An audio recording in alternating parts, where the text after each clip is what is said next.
আসসালামু আলাইকুম বন্ধুরা, কেমন আছেন সবাই? এই যে আমার সেই জালালি কবুতর, দেখেন কত সুন্দর কবুতরটা। অনেক মিষ্টি একটা কবুতর, আমার কাছে খুবই ভালো লাগে। আপনাদের কাছে কেমন লাগে অবশ্যই জানাবেন।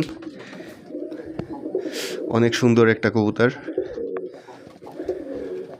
এই কবুতরটা আমার বাড়িতে আপনার উড়ে আসছে, যেটাকে আমাদের এলাকায় বুনো কবুতর বলে, কিন্তু আসলে এটা জালালি কবুতর। আপনাদের এলাকায় কি বলে অবশ্যই জানাবেন। দেখেন কি করতেছে, একজন আরেকজনের মানে কখনো সহ্য করতে পারে না, সবাই নিজের প্রাধান্য বিস্তার করার চেষ্টা করে। কবুতরের এই খেলাগুলো অনেক সুন্দর লাগে সত্যি।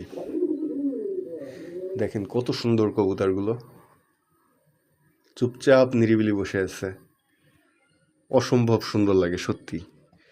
যারা কবুতর প্রেমী তারাই একমাত্র বুঝতে পারবে যে আসলে এই ছেড়ে এরকম কবুতর পুষলে কবুতরগুলো কেমন লাগে। ধন্যবাদ সবাইকে। চ্যানেলটি ভালো লাগলে অবশ্যই সাবস্ক্রাইব করে সাথে থাকবেন। আসসালামু আলাইকুম।